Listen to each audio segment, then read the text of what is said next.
Hello, everyone, and welcome.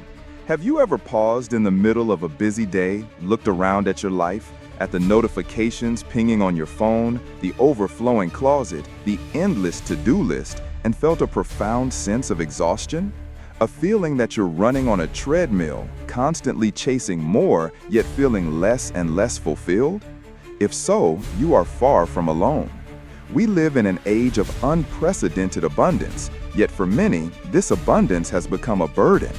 It's a paradox of modern life. We are told that happiness lies in acquisition, in achievement, in accumulation, but the reality is often a quiet sense of being overwhelmed, distracted, and disconnected from what truly matters. Today, we're going to explore a powerful antidote to this modern malady. We're diving deep into two philosophies, one ancient and one modern, that, when combined, offer a revolutionary path to freedom, clarity, and genuine contentment. We are talking about the incredible synergy between Stoicism and Minimalism. Now, you might have heard of these concepts separately. Minimalism is often associated with stark white rooms and owning less than 100 items. Stoicism might conjure images of emotionless figures from ancient Rome, enduring hardship without complaint. But these are just surface-level caricatures. The truth is far more profound and practical.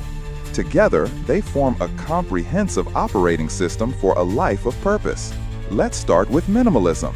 At its heart, minimalism isn't about deprivation, it's about intention. It's the conscious, deliberate process of identifying what is essential in your life and eliminating everything that is not. Think of a master sculptor who is given a block of marble. The masterpiece, the David, the Venus de Milo, is already inside the stone. The sculptor's job is not to add anything, but to skillfully chip away the excess, the non-essential, to reveal the beautiful form within. That is what a minimalist does with their life. They chip away at the excess possessions, the distracting commitments, the meaningless obligations, and the mental clutter to reveal the life they actually want to live. Imagine for a moment the physical and mental space this creates. A friend of mine recently went through this process. He had a 3-bedroom house filled with things he'd collected over decades. He was paying a hefty mortgage, high utility bills, and spent his weekends on upkeep. He felt trapped. He decided to radically simplify, selling the house and most of its contents and moving into a smaller, more manageable apartment. The result? He now works fewer hours, has more money for travel and experiences, and describes a feeling of lightness he hadn't felt since he was a teenager. That is the power of clearing the external clutter. Now, let's turn to the ancient wisdom of Stoicism. Flourishing over 2,000 years ago in Greece and Rome, Stoicism is a philosophy designed for the real world, for navigating its chaos, its challenges, and its uncertainties with grace and resilience. The central pillar of Stoicism is what's known as the dichotomy of control. It's a simple yet life-altering idea. Some things are within our control and some things are not. The Stoics, like the great emperor Marcus Aurelius or the former slave Epictetus, argued that our peace of mind and freedom depend entirely on our ability to distinguish between the two. We cannot control the economy, the weather, what other people think of us, or the fact that we will one day get sick. But we can control our own thoughts, our judgments, and our responses to these external events. This is where true power lies. Imagine a ship's captain sailing through a violent storm. She cannot control the wind or the waves. Those are external forces. To rage against the storm is pointless and self-destructive. But she can control the rudder, the sails, and the actions of her crew. Her focus is entirely on her response. By mastering her own ship, she can navigate the storm safely. Stoicism teaches us to be that captain in the storm of our own lives, focusing our energy not on the uncontrollable externals, but on cultivating our internal fortress of virtue, reason, and tranquility. So, how do these two philosophies connect? This is where the magic happens. Minimalism provides the what. It gives us the practical method for clearing away the external distractions, the physical and digital noise that pulls our attention away from what's important. Stoicism provides the why and the how. It gives us the mental framework to understand we should desire less and to handle the internal cravings and anxieties that drive us towards excess in the first place. Minimalism declutters your home. Stoicism declutters your mind. You can have a perfectly minimalist apartment, but if your mind is still a chaotic mess of anxiety about the future, resentment about the past, and desire for things you don't have, you haven't found freedom. Conversely, you can be a dedicated Stoic, but if you're living in a physically cluttered and overwhelming environment, you're making the task of finding inner peace unnecessarily difficult. They are two sides of the same coin, a coin whose currency is freedom. Freedom from the endless cycle of consumerism, freedom from the opinions of others, and freedom from our own reactive emotions. In the rest of this video, we will explore exactly how to weave these two powerful philosophies together into a practical guide for living. Get ready to rethink what you own, what you desire, and what it truly means to be free. Now that we understand the powerful philosophical foundation of combining minimalism and Stoicism, let's get practical.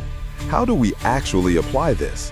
It's one thing to admire the theory, but it's another entirely to integrate it into our messy, complicated, real-world lives. The journey begins with a single, powerful Stoic exercise applied to the minimalist act of decluttering. The exercise is called Dea Makiyaga, or the premeditation of evils. While it sounds grim, it's actually an incredibly liberating tool for gratitude and perspective. The Stoics would actively imagine losing the things they valued, their health, their wealth, their loved ones, not to be morbid, but to appreciate them more fully in the present, and to mentally prepare for potential loss, reducing its future sting. We can adapt this for our minimalist journey. Pick an object in your home that you're hesitant to let go of. Maybe it's a collection of books you feel you read, a gadget you spent a lot of money on, or clothes that no longer fit but hold sentimental value. Now, instead of just asking, "Does this spark joy?" ask a Stoic question. If I lost this in a fire or a flood, how would my life truly be impacted in a week, a month, a year? Be brutally honest. For most of our possessions, the answer is not very much. We would be momentarily upset, and then we would adapt and move on. This exercise severs the irrational emotional attachment we have to objects. It reveals that our fear of loss is often far greater than the actual impact of that loss. It's a mental decluttering that makes the physical decluttering almost effortless. You realize you aren't losing a part of yourself. You are simply letting go of a physical anchor. Let's take a concrete example. Consider your wardrobe. Many of us have closets overflowing with clothes we rarely, if ever, wear. The what-if clothes. What if I get invited to a fancy gala? What if I suddenly lose 20 pounds? What if this comes back in style? The Stoic minimalist looks at this differently. They apply the dichotomy of control. The outcome of a future event is not in your control. Your current peace of mind and the utility of your living space is in your control. So you let go of the what-if items. You keep a versatile, high-quality wardrobe that serves you. This isn't about deprivation, it's about intentionality.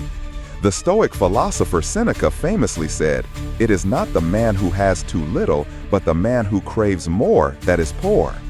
By consciously choosing to live with less, you are not making yourself poorer.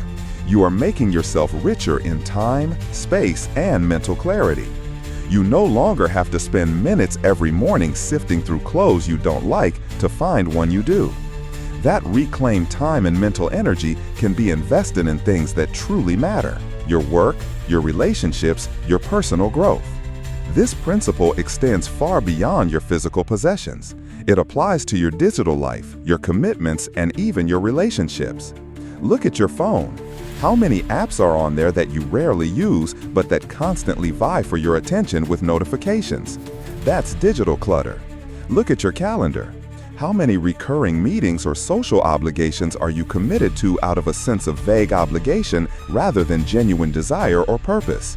That's schedule clutter. Applying the Stoic minimalist lens means auditing every aspect of your life against the question, is this essential for my flourishing? If the answer is no, you have the permission and the philosophical backing to let it go. It's about curating your life with the same care that a museum curator selects pieces for an exhibition. Not everything can be on display. Only the most beautiful, meaningful, and essential pieces make the cut. Your life is your exhibition. You are the curator. Ultimately, this combined path leads to a state the Greeks called haimonia, a state of human flourishing, of living a life of virtue and purpose. It is a life where your internal state is not held hostage by your external circumstances. You find joy not in the fleeting pleasure of a new purchase, but in the deep satisfaction of a day lived with intention. You find resilience not by avoiding hardship, but by knowing you have the inner tools to face whatever comes your way. It is a quiet, powerful confidence that comes from knowing that your happiness is built on a foundation of rock, your own character, not on the shifting sands of material possessions or public opinion. This is the true freedom that Stoic minimalism offers. It's not about an empty room, it's about a full life. It is the profound realization that by letting go of everything that is non-essential, you finally make space for everything that is. It is our generation, bombarded by more choices and more stuff than any before, that must start this dialogue about what a good life truly looks like. What's one thing you're ready to let go of? Let us know in the comments. Subscribe to join our community, and we'll see you in the next one.